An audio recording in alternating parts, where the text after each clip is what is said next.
Left to freeze in the wild, 5 women were saved by Lakota and returned to face their past. The wind cut across the icy plains of Glacialis, 9, like a knife. The sky was a dull gray, and the sun, a pale ghost, barely touched the horizon. Snowflakes fell in thick, swirling patterns, sticking to everything they touched. 5 women trudged through the frozen wasteland, their boots sinking into the crusted snow with every step. Their breaths came out in white clouds, freezing before they could reach the air. The expedition had begun just 2 weeks ago with hope and excitement. Scientists, engineers, and explorers, all ready to map the new territory, collect rare minerals, and study the strange, cold-adapted life that existed here. But a sudden magnetic storm had swept through the region, knocking out their communication systems and sending their supply shuttles spinning out of control. The group's leader had decided they could return, leaving the women behind with promises of rescue that now seemed empty in the freezing wind. It was drifting through this icy world, with no help in sight, that the women felt the first real taste of fear. The first to speak was Elena, the engineer of the group. Her voice was tight, her teeth chattering. "We need shelter," she said. Her voice was almost lost in the wind. "We can't just keep moving blindly. We won't survive the night if we don't find some cover." Sophia, the youngest among them, shivered violently. "There is nothing out here, just ice, nothing but ice." Her hands were red and stiff, and her boots had soaked through. But Mira, the geologist, shook her head. "Nothing is impossible. Look." She pointed to a ridge in the distance. "That small slope. If we can dig into it, we might create a snow cave. It will be safer than moving across the open plain." The others nodded. Even though hope was dim, survival instinct burned brighter. The women began their labor, shoveling snow with whatever tools they had. Small spades, their hands, and even the edges of their packs. The wind tore at them, pulling their scarves and coats, but they worked in silence, the urgency of freezing nights leaving no room for arguments. Hours passed. By the time the cave was half dug, exhaustion settled into their bones. Layla, the medic, noticed something worrying. "We need to keep moving inside as we dig. If we sit in the cold too long, hypothermia can start before we even finish." Her calm voice held authority. She had dealt with emergencies before, and the others listened. Inside their temporary snow cave, the women huddled together. Every sound outside, the howling wind, the cracking ice, made them tense. Even in a small space, warmth was almost impossible to maintain. They wrapped themselves in whatever cloth they had, layering coats and blankets over each other.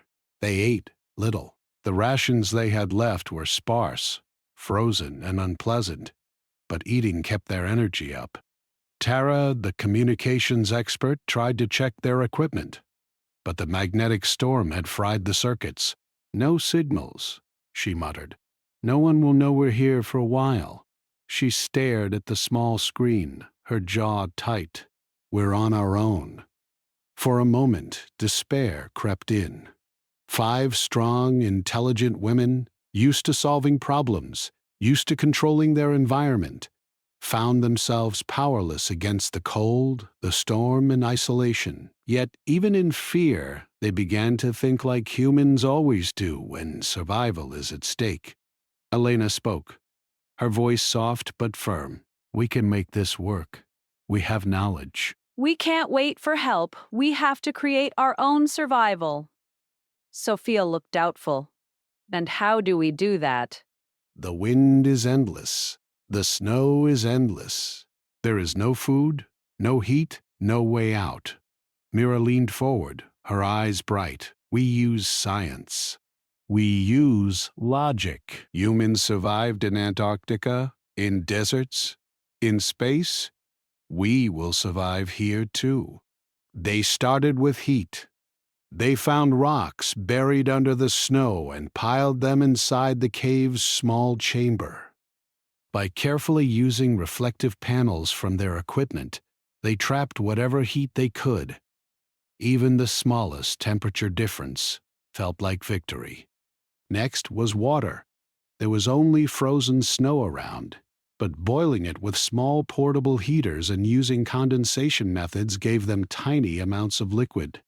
Not enough to be comfortable, but enough to survive. They also set a routine. Every woman had tasks. Elena checked the shelter's stability. Mira examined the surrounding area to find safer zones. Layla monitored their health, keeping an eye on frostbite and hypothermia signs. Tara attempted to repair communications, and Sophia, the youngest, helped wherever she could, digging, gathering, or simply giving encouragement. Night came faster than expected. Darkness was more than absence of light. It was a physical weight pressing down on them. The storm had grown stronger. Snowdrifts piled around their cave entrance, almost burying it. Wind screamed like wild animals outside, and every sound made them tense. But as the night deepened, something remarkable happened. The women began to rely on each other in a way that felt like magic. Small gestures, hand on shoulder, sharing warmth, quiet jokes kept their spirits alive. They realized that even if they were abandoned, they were not truly alone. Humanity had given them the ability to think, to care, to work together. That thought warmed them more than any fire. The hours passed. Exhaustion took hold, but sleep came in short, shivering bursts. They woke to check the cave to make sure no part had collapsed. Their bodies ached, but their minds were sharper than ever. They began to notice patterns in the storm, small windows where the wind lessened for a few minutes. They planned carefully to use these moments to explore nearby ridges for supplies and better shelter. Days went by. The women survived on snowmelt water, tiny rations, and their own ingenuity. Each day was a battle against the elements, each night a victory if all of them were still alive. Then one morning, Mira spotted something strange. "Tracks," she whispered, pointing to the snow. Not human, larger, wider, and deeper than any human footprints. They seemed to move with purpose, but silent. Elena frowned. "We are not alone." Sophia's fear returned in full force. "What is it? Animals? Alleys?" Layla placed a hand on her shoulder. "Whatever it is, we need to stay calm. Panic won't help. Let's observe first, quietly." They watched. For hours the tracks followed patterns that no wild animal would make. They were intelligent. The footprints led closer, yet the women could not see the creatures behind them. Night fell again, and the wind howled, but the women felt a strange mix of fear and hope. Perhaps they were not as abandoned as they thought. Perhaps something else in this icy wilderness might help them survive. As they drifted in and out of sleep, their minds wandered to home, families, colleagues, friends, and to mistakes they had made in life. But instead of despair, these thoughts gave them strength. The human spirit, they realized, was harder to freeze than any winter storm. And somewhere in the distance, beyond the endless white, a shadow moved, silent and purposeful, watching the 5 women who refused to give up. They didn't know it yet, but their rescue was coming. And it would change everything they thought about survival, humanity, and the universe itself. The wind had calmed slightly that morning, but the cold remained sharp, biting at every exposed inch of skin. The 5 women huddled in their snow cave, exhausted from the past days, their faces pale, their lips cracked. Survival was no longer just about staying alive. It was about finding meaning in the struggle, about keeping hope alive when the universe seemed determined to crush it. Elena, ever practical, was examining the snow cave's walls for stability. "If the wind strengthens again tonight," she said, her breath fogging in the frigid air, "we need to make sure nothing collapses. One mistake, and we could be buried alive." Sophia shivered, rubbing her arms. "I don't know how much longer I can last. My fingers feel frozen inside my gloves.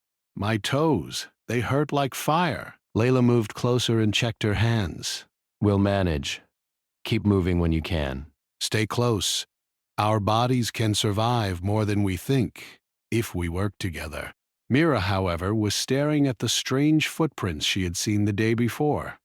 "I can't stop thinking about them," she admitted. They're not human, but "They don't look dangerous." The women fell silent. None of them had seen a living being capable of surviving Glacialis, 9 without proper suits or heating technology. Could these tracks belong to some unknown species? And if so, were they friend or foe? As the sun climbed higher, the temperature rose just enough to make a difference. The women decided to risk a short exploration outside. Wrapped tightly in their coats, scarves, and improvised gloves, they stepped into the white wasteland. Snow crunched under their boots. Every gust of wind was a reminder of their fragility. Mira led the way toward the ridge where she had seen the tracks. They moved slowly, carefully, scanning the surroundings for any sign of life. Then, without warning, the wind shifted, and the snow fell quiet. The world seemed to pause. There, in the distance, they saw figures moving with uncanny grace, gliding across the snow. At first, they looked like shadows, almost human in shape, but as the figures approached, the women could see their skin glowed faintly blue, and their eyes shimmered with a soft light, reflecting the icy sun. The Lakota. The women froze. None of them had ever seen such beings. Their bodies were tall and elegant, adapted perfectly for the cold. They moved effortlessly, leaving no footprints behind, as if the snow itself obeyed them. Sophia whispered, trembling, "Are they alive?" Elena raised a hand to stop her. "Stay calm. Let's see what they want." The Lakota did not speak in words as humans knew them. Instead, they communicated with soft, melodic sounds that resonated in the air, almost like music. It was strange but calming, and it seemed to carry meaning without words. The women instinctively felt that these beings were not hostile. One of the Lakota stepped closer, holding a small device that emitted gentle heat. It hovered toward the women, and suddenly the cold didn't feel as sharp. Elena gasped. "They're, helping us." The women exchanged glances. Hope, a fragile flame for days, began to burn brighter. These beings, so alien yet gentle, were here to save them. The Lakota guided the women to a small ridge hidden from the storm's direct path. There, they used advanced yet non-threatening technology to create a temporary heat shelter. It wasn't a fire, they didn't burn anything, but the temperature inside was warm enough to melt snow and thaw frozen fingers and toes. Layla checked the women's condition. "No frostbite," she whispered, disbelief in her voice. "We could have lost our hands or feet, but somehow they've stabilized us." Sophia hugged herself tightly, looking at the glowing beings. "I don't understand. Why are they helping us? We're humans. They don't even know us." Mira smiled faintly. "Maybe that's the thing. Maybe helping others is part of what makes us human, and they respect it." Over the next few hours, the Lakota helped the women recover. They provided liquid food and water, far more nutritious than the meager rations the women had brought. They also taught survival techniques unique to Glacialis. 9. how to read the snow and ice patterns, how to predict storms, and how to conserve energy without panicking. Elena watched carefully, fascinated. They've adapted to this planet in ways we can barely understand. Their entire biology, it's genius. Humans could learn so much from them, Tara, who had been quiet until now, added. And it's not just science. It's strategy. They know instinctively how to survive. They sense the environment, anticipate danger, and they never waste energy on fear. As the day wore on, the women realized something extraordinary. The Lakota did not need to save them. They chose to. And yet, the women also began to understand a deeper truth about themselves. Even abandoned, even weak and cold and frightened, they had not given up entirely. Their survival instinct, their cleverness in creating shelters and melting snow for water, had earned them this second chance. Night fell again, but this time it felt different. The snowstorm that had once seemed endless now felt like a distant threat. The Lakota moved quietly around the camp, maintaining heat and providing guidance, but never intruding. The women were beginning to trust them, not out of fear, but because of their calm and steady presence. As they huddled together for warmth, Mira asked the question that had been on all their minds.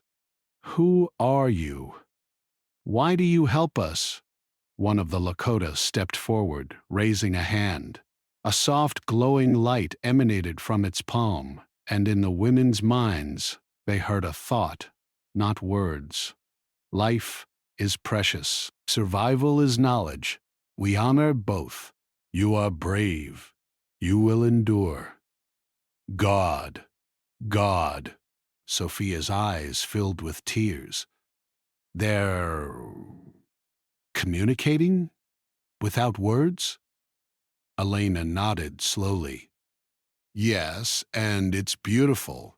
It's pure. The women spent the night listening to the faint, melodic hums of the Lakota, learning slowly how to move efficiently in the snow, how to conserve body heat, and how to anticipate the planet's dangers. For the first time in days, they felt safe, and the weight of despair began to lift. The next morning, the Lakota led them further along the ice plains. The journey was slow, but each step felt purposeful. They weren't just moving to safety, they were teaching the women how to survive. Along the way, the women began to notice small wonders of Glacialis, 9 that had escaped their attention in fear and hunger. Ice crystals shimmered like glass sculptures. Strange, glowing plants clung to cracks in the glaciers, feeding off the thin light. And the Lakota moved among it all with ease, almost like part of the planet itself. Elena marveled aloud. We've spent our lives studying planets, thinking we understand them. But this is something else entirely, Mira added. And yet, here we are, alive, learning, growing. As the women walked, they began to share stories about themselves, revealing fears and regrets that had weighed heavily during the storm.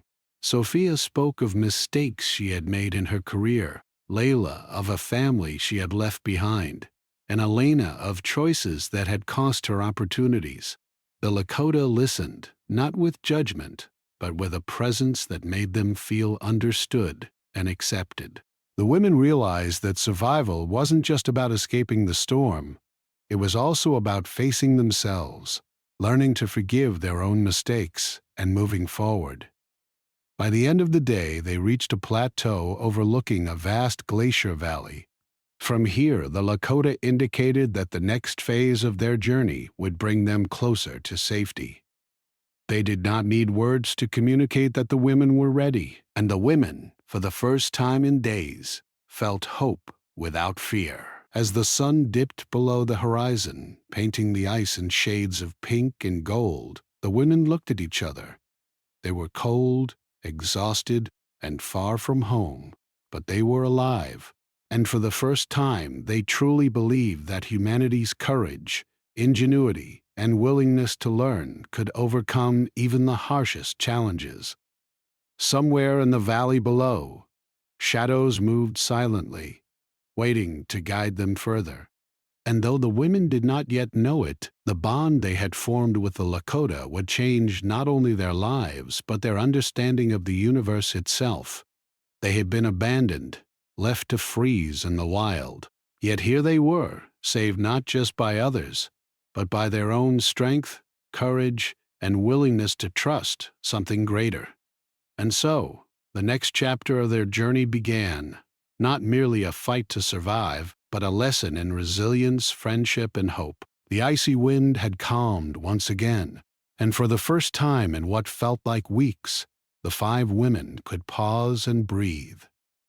The Lakota had guided them to a sheltered plateau where the snow was softer and the air seemed almost still.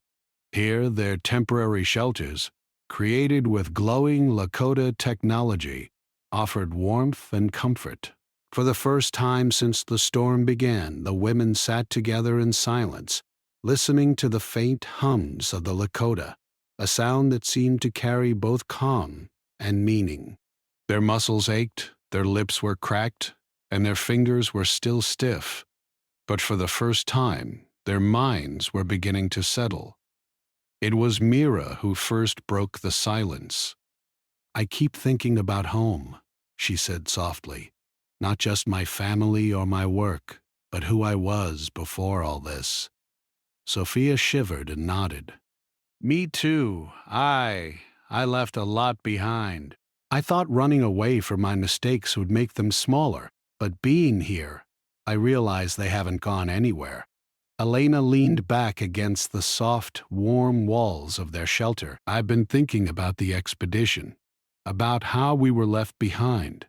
At first, I was angry, furious really, but now I see that anger doesn't help.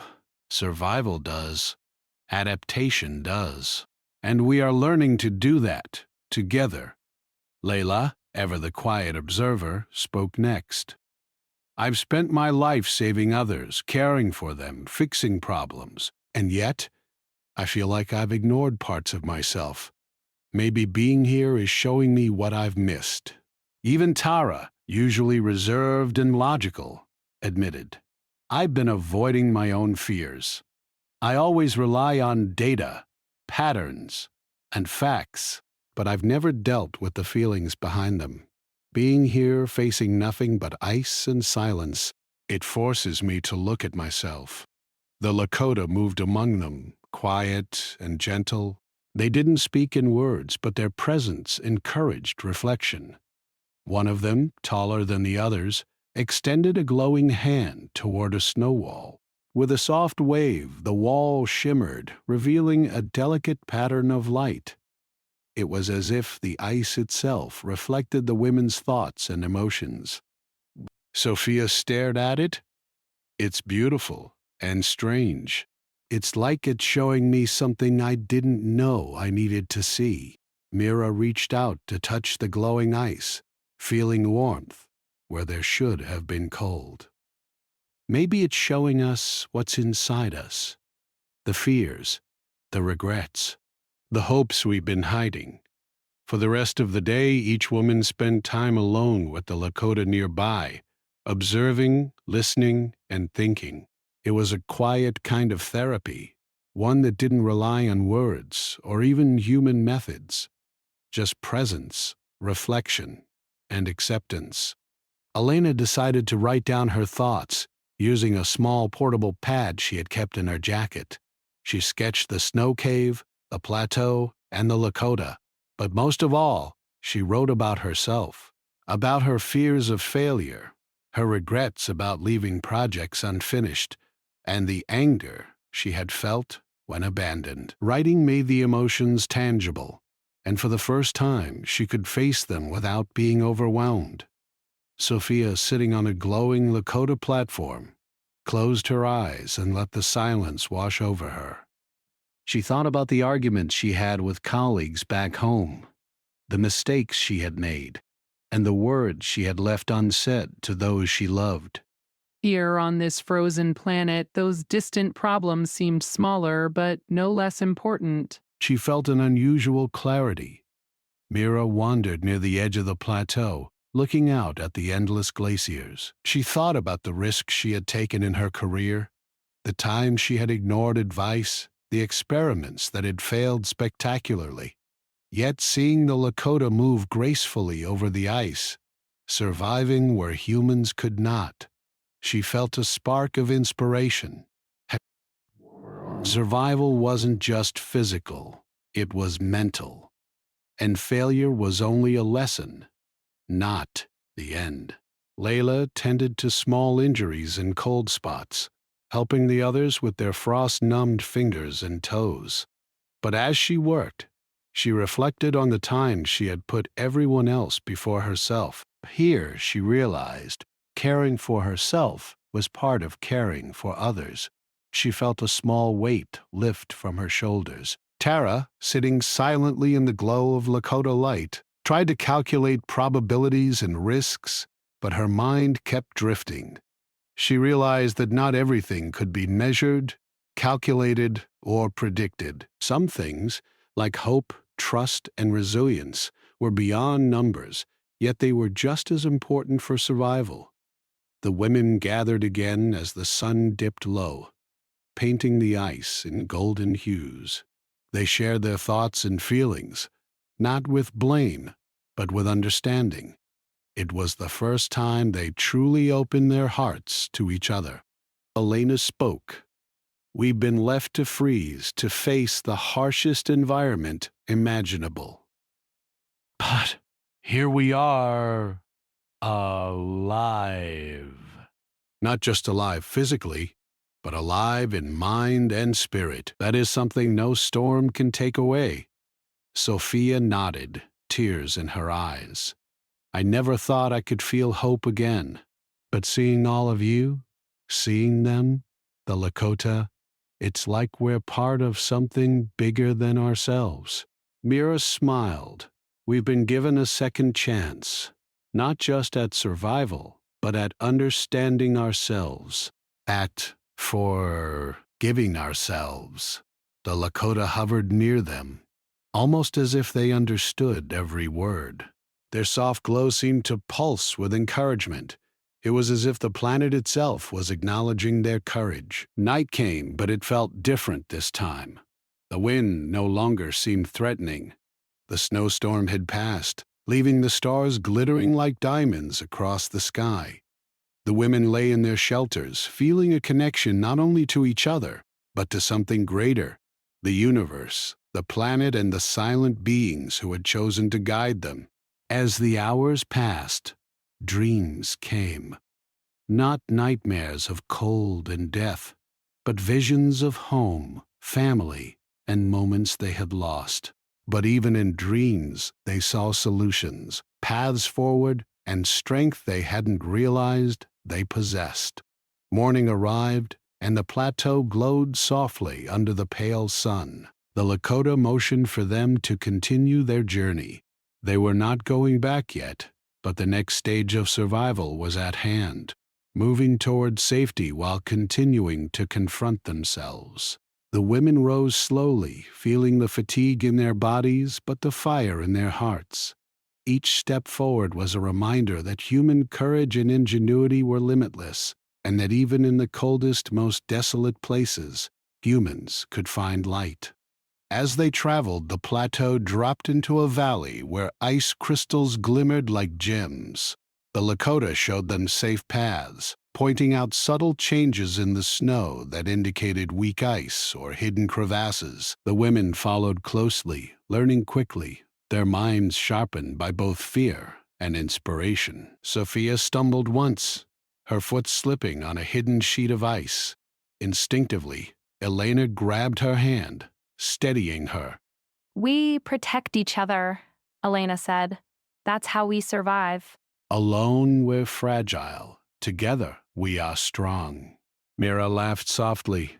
I never thought I'd say this, but I love being part of a team again, part of something bigger than myself. Layla looked around at the glowing Lakota, then back at the women. We've come so far, not just in distance, but in understanding. This experience, God, it's changing us in ways we can't yet imagine. The valley opened into a field of frozen lakes, their surfaces smooth and glassy. The Lakota paused here, gesturing for the women to stop. The reflection of the sky and ice created a magical scene, and the women stared in awe. For a moment, the cold, harsh reality of Glacialis, 9 felt distant. Tara knelt, running her hand across the ice. Even here, even in a place where survival is a constant struggle, beauty exists. And I think that's part of what keeps us going. Mira nodded. It's true. We faced the worst, but we're still seeing the best. As the sun sank lower, the women gathered once more. They shared warmth, words, and small gestures of comfort. Each of them had faced a personal truth that day, mistakes, regrets, fears, and doubts. But instead of weakening them, these reflections strengthened their resolve. The Lakota watched, silent and luminous, guiding them not just across the ice, but toward emotional and mental survival as well. The women realized that strength was not just in muscle or skill, but in reflection, acceptance, and courage. Night fell fully, the stars sparkling brightly. The women settled into their warm shelters, hearts full of new understanding. Tomorrow, they would continue their journey toward the human colony, but tonight they had conquered something even greater than the storm. Their own inner fears. In the silence, a soft hum echoed from the Lakota, almost like a lullaby. The women listened, feeling the warmth not only of technology but of hope, courage, and connection. For the first time, being left behind no longer felt like abandonment. It felt like a lesson, a reminder that humans could endure, grow, and even thrive in the harshest conditions when they relied on courage, ingenuity, and each other. The morning sun reflected off the endless ice plains, turning Glacialis, 9, into a world of sparkling silver and pale gold. The 5 women rose slowly from their warm shelters, their muscles sore but spirits renewed. The Lakota had signaled it was time to move. The journey home was still far, but they now felt stronger, both in body and mind. Elena tightened the straps on her coat and glanced at her companions. We've come this far. Every step counts. Keep close, follow their guidance, and we'll make it. Sophia nodded, shivering less than before. I think we're ready. We can do this. The Lakota led them across a narrow ice ridge. Below stretched a deep crevasse, invisible beneath a thin layer of snow. Elena moved carefully, testing each step, feeling the ice give slightly beneath her boots. She realized that humans, with their careful observation and quick thinking, could match the Lakota's natural abilities and cleverness, even if not in physical adaptation. Step lightly, Mira whispered to the group, pointing at faint cracks in the snow. Watch each other's steps. One wrong move. Layla reached for Sophia's hand. We've survived worse together. Trust yourself. Trust us. The women moved in a careful line, each step measured. The Lakota moved ahead, their blue glow illuminating safe paths across treacherous ice. They did not rush, but their silent guidance was precise and reassuring. Hours passed. The terrain grew more difficult. Jagged ice spires rose like frozen towers, and thin sheets of snow hid deep gaps. Each step demanded concentration, creativity, and courage. The women learned to use the tools at their disposal: shovels to test snow thickness, reflective panels to judge weak ice, and rope to secure each other across dangerous stretches. Sophia gasped as she looked down a sheer drop. How are they not afraid? Elena smiled faintly. Fear doesn't disappear, but knowledge and preparation control it. That's why we survive. That's what makes humans strong. We can learn, adapt, and apply what we know. As the sun reached its peak, the group paused at a small plateau. The Lakota motioned for a rest. Elena checked their supplies. Small portions of food and water remained, but more importantly, the women's confidence had grown. They were beginning to understand their own strengths. Mira gazed at the ice valley below. It's beautiful, but it's also dangerous. One wrong step could undo everything. Layla nodded. Yes, but we've survived dangerous situations before, and we've survived together. Night was approaching, and the cold began to creep in again. The Lakota created temporary glowing shelters, the same way they had before. Inside, warmth returned, slowly but steadily. As the women settled, their thoughts drifted back to their lives before Glacialis 9. They had faced regrets and mistakes, but now those past burdens seemed lighter. They were learning not just to survive the planet, but to survive themselves. That night, Sophia spoke quietly. I keep thinking, what if we had given up? What if we hadn't tried? I don't think I could forgive myself. Elena reached for her hand. We didn't give up. That's why we're alive. That's why we'll get home. Courage isn't about not being afraid. It's about moving forward despite fear. Mira added, and being smart, using what we know, observing the environment, making careful choices. That's how we survive, Layla smiled. And trusting each other. Humans are stronger together than alone. The Lakota understand that, and they respect it. The following days were filled with small challenges. Shifting glaciers blocked paths, sudden snowdrifts slowed progress, and thin ice threatened to collapse under their weight. Each time, the women applied what they had learned. They built small bridges with reflective panels, reinforced weak ice with snow blocks, and carefully studied the patterns of the wind and snow to anticipate hazards. The Lakota guided them silently, never forcing their pace but showing safe routes. Their blue glow in the dark was reassuring, almost comforting. The women began to feel a connection not just to the beings, but to the planet itself, understanding its rhythms and dangers. During one particularly perilous crossing, a hidden ice fissure almost trapped Sophia's foot. Elena reacted immediately, anchoring a rope around a stable ice pillar and pulling her back to safety. The women gathered together, breathing heavily, realizing that their ingenuity and quick thinking had saved them. That's it, Mira said, smiling through exhaustion. We're learning faster than I thought possible. We can survive here, not just because of the Lakota, but because of ourselves. The journey was long, but the women's confidence grew with each step. They began to notice small details, the subtle shadows in the ice that marked safe ground, the glimmering frost that indicated thin sheets of snow, even the faint sounds of shifting glaciers that warned of movement. At one point, the group reached a valley filled with ice formations resembling frozen towers. It was beautiful, but dangerous. A sudden gust of wind sent snow and ice fragments into the air. The women huddled close, shielding each other, their hearts pounding. Elena whispered, "Remember what we learned. Observe, anticipate, act. We're not just walking blindly. We know how to survive." Hours later, the wind calmed. The Lakota led them to a higher ridge, overlooking the distant human colony. The sight brought a mixture of relief and disbelief.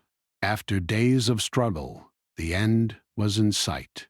Sophia whispered, tears in her eyes, "We're going home, finally." Mira laughed softly. Not yet. We still need to cross the last stretch carefully. But yes, hope is real again. That night they made camp near the ridge. The Lakota created warmth once more, allowing the women to rest comfortably. As they lay inside their shelter, Elena reflected on the journey. They had faced the harshest storm, the coldest nights, and the most desolate terrain imaginable. Yet, through courage, intelligence, and cooperation, they had survived. I never thought we could do it, Sophia murmured. But here we are. Elena smiled. We didn't just survive, Sophia. We thrived. We learned. We adapted. That's what makes us human. That's why we'll always endure, Mira nodded, and we'll never forget the lessons we learned from them. The Lakota, they've shown us a different kind of strength, one that doesn't rely on violence or force, but knowledge, patience, and respect. Layla added, we're not just walking toward the colony, we're walking toward a new understanding of ourselves. And that is priceless. The next morning, the women and the Lakota began the final stretch toward the colony. Now, the ice plains stretched endlessly before them, but their steps were sure and steady. Each movement was careful, deliberate, and calculated. As the sun rose, they saw smoke rising from the colony's energy towers. The human outpost was alive and active. Relief and joy surged through the group. They had survived the impossible, and now they would return to face not only the cold and isolation, but also the world they had left behind. Elena turned to the others. We did it. We made it through everything. Storm, cold, fear, and we did it together. Sophia smiled through tears. And we didn't just survive, we've grown stronger. Smarter, braver. Mira laughed softly, and maybe a little wiser, too. The Lakota taught us more than we thought we could learn in one lifetime. Layla nodded. We've faced the worst and discovered the best within ourselves. That's what makes us human. That's what makes us hair. Extraordinary. As the Lakota led them the last few miles, the women walked proudly. Each step was a testament to human ingenuity, courage, and resilience. They had survived an icy wasteland that would have defeated many. They had learned from an alien species that lived in harmony with the harsh environment. And they had faced their inner fears, regrets, and doubts, emerging stronger and wiser. The human colony rose before them, a symbol of civilization, warmth, and home. But the women knew that the journey had changed them forever. Glacialis. 9 had tested their limits, but it had also revealed the strength, courage, and ingenuity that made humanity remarkable. As they approached the gates, they felt a mixture of excitement, relief, and quiet pride. They had survived the storm, the isolation, and the harshest cold imaginable, and through it all they had remained true to themselves, using their intelligence, courage, and teamwork to endure. They were not just survivors, they were proof that humanity could thrive in any environment, face any challenge, and emerge stronger for it. The Lakota, silent and glowing, watched them cross into safety. No words were needed. The bond forged in the ice, the lessons learned, and the courage shown spoke louder than anything could. The journey home was almost complete.